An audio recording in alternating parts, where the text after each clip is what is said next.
You know, it's hard for a guy like me that's been used to traveling in a Class C RV or pulling a travel trailer for all these years to give up the love of the road. I guess kind of like a truck driver in a lot of ways. I do enjoy this, the drive to the next destination, which will be Carrizozo, New Mexico. This is November the 5th, 2024 at what? 7:04 a.m. Texas time. I'm on Interstate 10 going west. I'm about 180 miles from El Paso, Texas, and that's the Davis Mountains straight ahead there. Dry desert, Chihuahua Desert Mountains, and that's like it is right around Carrizozo, New Mexico. Pretty much the same view, but I like it. Isn't that a beautiful, colorful sky? Yeah, these early morning drives are okay, but you know, something I'll mention too to you RVers or wannabe RVers is, you know, you kind of have to be a generalist in the way of repairs, because like this morning, I got up and after a few minutes, two of the electrical outlets stopped working, and it was both of the GFI outlets, one in the kitchen and one in the bathroom. They're usually in areas where there's water to protect you. So yeah, what I did was I had already replaced that GFI in the bathroom, and I thought, well, maybe one of those wires came loose, and sure enough, I unplugged the power from the RV and took the plug out, and there was a wire that had come loose. So I plugged it back in, tightened it up, put it back together, and now everything's working perfectly. But, you know, those are things that you just learn over an extended period of time living in RV. You know, you kind of have to learn how to repair things. And, but other than that, you know, it's usually minor stuff. You know, it's stuff you can handle. Every now and then you'll get a bump in the road that you can't, like a blowout, which I've had, get stuck in the mud, which I've done, and a lot of other things. But it's just part of the life of an RVer, that's all. In a sticks and bricks home, you still have similar issues. I just don't think you have as many of them. You know, once you get your home squared away, sticks and bricks, it stays that way, I think. So yeah, you know, we're cruising down the highway at about 58 miles an hour, averaging 10.3 miles per gallon. Temperature shows to be 41 degrees outside, which is quite nice, and knock on wood, there is no wind today so far. Does that make a difference? Oh man, awesome, makes an awesome difference, for sure. You know, and but yeah, we got to go through El Paso. We'll take the loop around like we always do, and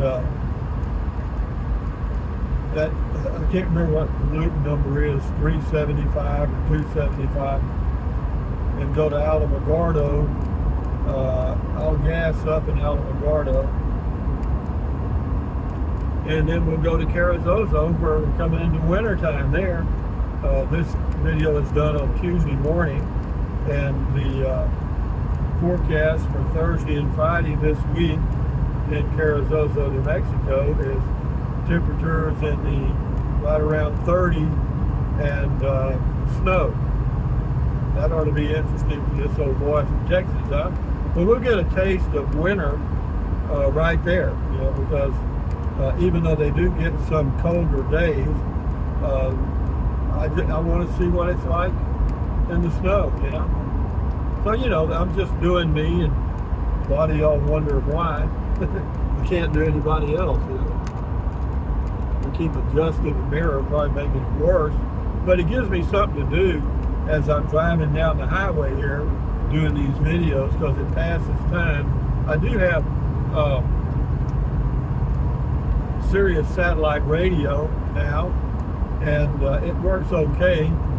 I listen to Escape. I like instrumentals that are relaxing, are not, well, for like elevator music, and some of it, there's really not much on Sirius Radio, but I'm only paying $5.40 a month. Well, actually, I pay $10.80 because I've got it in my Transit Connect also.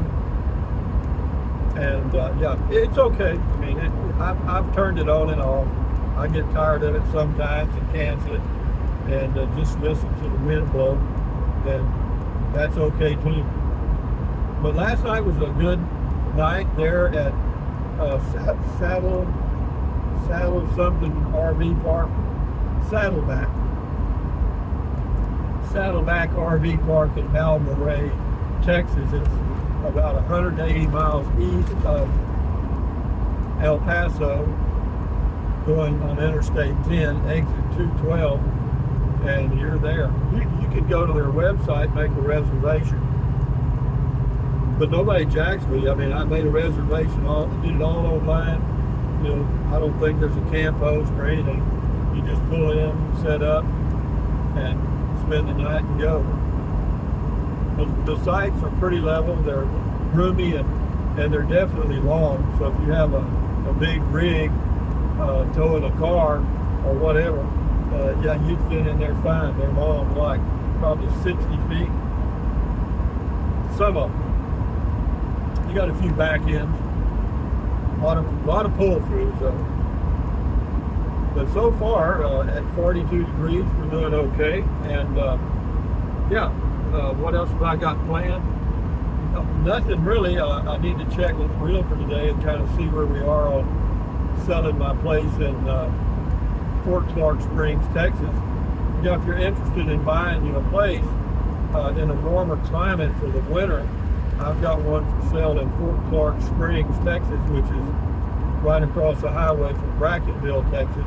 Population 1,600. You would do your grocery shopping, etc. in Del Rio, where they have a Walmart, a big H-E-B grocery store, and that sort of thing. It's 30 miles away. It's a good area. Yeah, I like it. Why am I leaving? Just the way I am, as you know. On the road again, guys. Pretty damn nice. You get out here on a beautiful day like this, alone with your thoughts, and turn the radio off and just kind of play the mind game of how could I make my life better. I do that. What could I do to improve my life, my health, or whatever? And yeah, it gives you time to think. And look, believe me, there's a lot of people on this planet that are so busy living that they don't have time to think.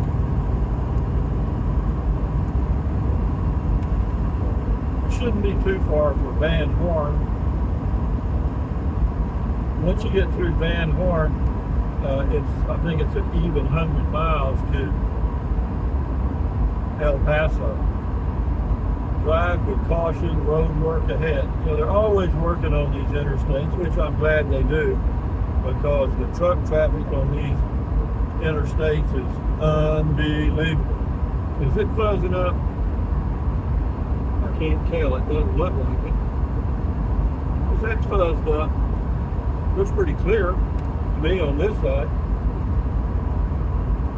Oh, not doing that again. But be that as it may, just wanted to say good morning on a Tuesday morning here. Enjoy the ride for a minute, and I'll cut this off here in a minute or two. This is what it's like on the Interstate 10 out in West Texas area. Once you get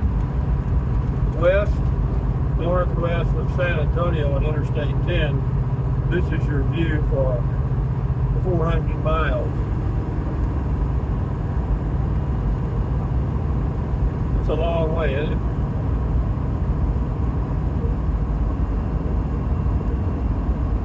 yeah, knock on wood, the car dolly's doing all right.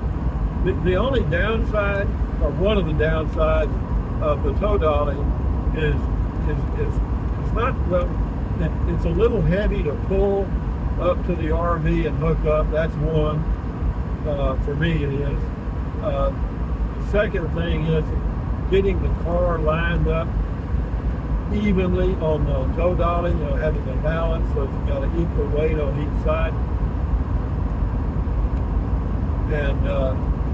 And then as far as putting the straps on, that's nothing.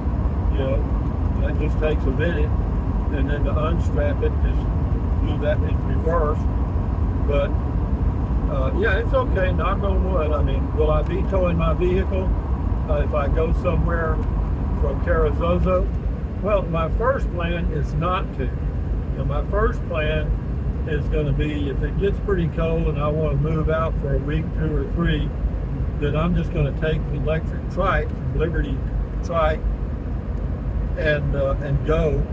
The trike man will go, and we'll see how that works out. Because what I'll do, if you stay at Pancho Villa and you have a electric bicycle or a tricycle like I have, you can ride around the town.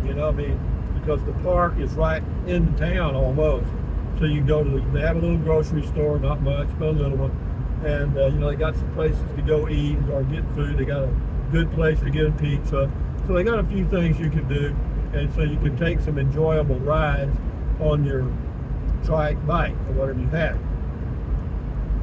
And then you can also go to Elephant Butte.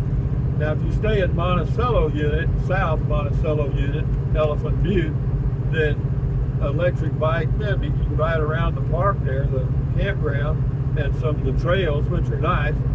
But as far as riding in the town, it'd be a pretty good drive. I mean, even though there's a trail that goes kind of back through the woods there, or not the woods, the brush, into Elephant Butte, and there's a few things there. But you need to get into Truth or Consequences to go to Walmart. But you could, there's a couple of other places you can stay at Elephant Butte that are closer to the downtown area, such as it is, and I may try that too. But I'm just trying to stay busy. That's my whole thing now, is keeping busy and maintaining my health as best I can. So got here climbing a nice little hill here, and that's all limestone. That white rock you see, that's limestone. And sometimes you'll see when they cut through these mountains here, you'll find fossils, fossilized sea shells and stuff. I've found whole bagfuls of them. We got a little rain coming or something. I'm feeling that. Looks like it's going to be a crosswind. Yeah. Well, these mountains in here kind of create a wind tunnel effect. And so you come through here in an RV like I've got with that big wall on each side. And yeah, you'll feel it move. You'll think you're floating. It's a really strange feeling, in the left lane. But fortunately, there's not a lot of traffic, and I'm just burning daylight here. But anyway, guys, from Interstate 10 on Tuesday morning, November the 5th, at about 7:15 or so a.m. Enjoy your day, enjoy your life. Thumbs up, carpe diem, adios, bye-bye. Use the Amazon link if you want to fool with it. It's in the description of all my videos, or most of them. Drink plenty of water, stretch, walk, stand guard at the door of your mind, okay? Yeah, we're coming up on the intersection of Interstate 10 and Interstate 20. If you get on Interstate 20 and go right, you go to Abilene, Dallas, Fort Worth, that way. And if you stay on the road I'm on, you go right on through Van Horn to El Paso and then into Las Cruces, New Mexico. But anyway, guys, enjoy your life the best way you can.